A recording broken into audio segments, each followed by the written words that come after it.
ऐका हो मंडळी, तुळशी मातेची कथा. रामपूर गावात एक गरीब शेतकरी राहत होता. त्याला एक मुलगी होती. शेतकऱ्याची बायको खूपच धार्मिक होती. ती नेहमी तुळशी मातेची पूजा करत असे. जेव्हा ती मुलगी थोडी मोठी झाली, जेव्हापासून तिला समजू लागलं, तेव्हापासून ती तुळशी मातेची पूजा करत असे.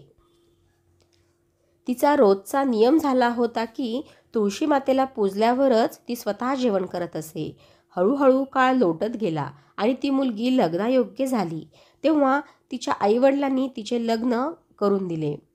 तिचे आईवडील खूप गरीब असल्यामुळे त्यांच्याकडे मुलीला देण्यासाठी खूप काही दागिने किंवा धन नव्हते. त्यामुळे त्यांनी तिला एक तुळशीचा रोप दिले. हे तुळशीचे रोप घेऊन ती आपल्या सासरी पोहोचली. ती सकाळी उठल्यावरती अगोदर तुळशीचे पूजन करत असे. त्यानंतरच ती बाकीचे कामं करून मगच जेवत असे. हिला 2 मोठ्या जावा होत्या. त्यांचे माहेर खूप श्रीमंत होते. त्यांना त्यांच्या माहेरून वेगवेगळ्या किमती वस्तू मिळत असत. त्यामुळे तिचा रोजचा हा दिनक्रम पाहून त्या तिच्यावरती खूप हसत असत. तिची टिंगलटवाळी उडवत असत. पण घरातील सासू सासरे मात्र त्याच्या या भक्तिभावावरती आनंदित होते. त्यामुळे ते तिचे नेहमी कौतुक करत असत. सासू सासरे नेहमी तिचेच कौतुक करतात या गोष्टीचा त्यांना खूप राग येत असे. म्हणून ती तुळशीची कुंडी बाहेर गेल्यावरती लपवून ठेवत असत. पण ती मात्र पुन्हा सर्वत्र शोधून तुळशीची कुंडी घेऊन येत असे. बऱ्याच वेळा असं घडल्यावरती ती दोघं जावांच्या लक्षात आलं की आपण जवळपास कुंडी फेकली की ही पुन्हा घेऊन येते. म्हणून यावेळेला त्यांनी ती कुंडी उचलून रानात फेकून दिली. यावेळी तिने सर्वत्र तुळशीची कुंडी शोधली, पण तिला मात्र ती कुठेही सापडत नव्हती. ती कुंडी शोधून शोधून ती खूप थकली होती आणि नाराज देखील झाली होती. त्या दिवशी तिने जेवण देखील केले नाही, कारण तिने तुळशी मातेचे पूजन केलेले नव्हते. असे करत करत 8 दिवस निघून गेले, पण तुळशीची कुंडी काही भेटली नाही आणि तिने जेवण देखील केले नाही. तिची ही भक्ती पाहून तुळशी माता तिच्यावरती प्रसन्न झाली. 9व्या दिवशी रात्री तिच्या खोलीत तुळशी मातेची कुंडी प्रगट झाली. जेव्हा ती सकाळी उठली तेव्हा तिनं पाहिलं की तिच्या खोलीत तुळशी मातेची कुंडी आहे. ते पाहून ती खूपच आनंदी झाली. तिने विचार केला की आता मी ही तुळशीची कुंडी इथेच आतच ठेवेल, म्हणजे हिला कुणीही उचलू शकणार नाही आणि कुठेही फेकूही शकणार नाही.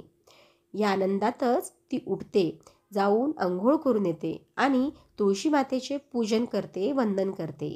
त्यानंतर सर्व कामं आवरून ती जेवायला बसते. हे पाहून तिच्या दोन्ही जावा तिची पुन्हा टिंगलटवाळी उडवू लागतात. त्या म्हणू लागतात की बघा, हिचं ढोंग आता पूर्ण झालं आहे. मोठी सांगत होती ही, तुळशी मातेची पूजा केल्याशिवाय मी जेवत नाही. आज भूक लागली वाटतं. बरोबर जेवायला आली आणि बसली देखील. उगाचच ढोंग करून सगळ्यांना स्वतःच्या भोवती फिरवत होती. त्यानंतर त्या पुन्हा म्हणतात, अगं तू तुळशीची पूजा केली का? तू तर तुळशीची पूजा केली नाहीस, आता कशी बरं जेवतेस? तेव्हा ती त्यांना सांगते की मी माझ्या तुळशी मातेची पूजा केलेली आहे. जेव्हा त्या हसत हसत एकमेकींकडे पाहत म्हणतात, तू पूजा कुठून केलीस? आम्ही तर ती कुंडी रानात फेकून दिलेली आहे. तिथून तू तिला आणू देखील शकत नाहीस, कारण त्या कुंडीचे पूर्ण तुकडे झालेले आहेत आणि आम्ही रोपही उकडून फेकून दिलेलं आहे.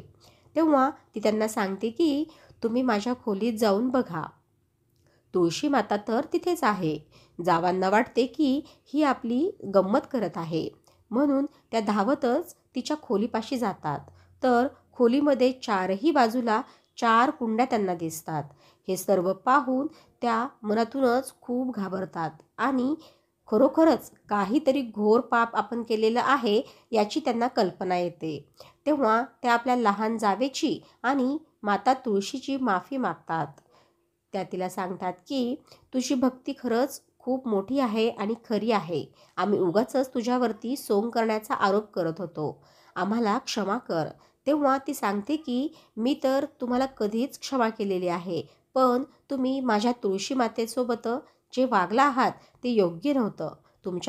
तुमच्यावरही देवीची अपकृपा होऊ नये आणि तिची तुमच्यावरती कृपा व्हावी आणि सदैव कृपा राहावी असे वाटत असेल तर तुम्ही देखील तुळशी मातेची पूजा अर्चा करावी असे मला वाटते.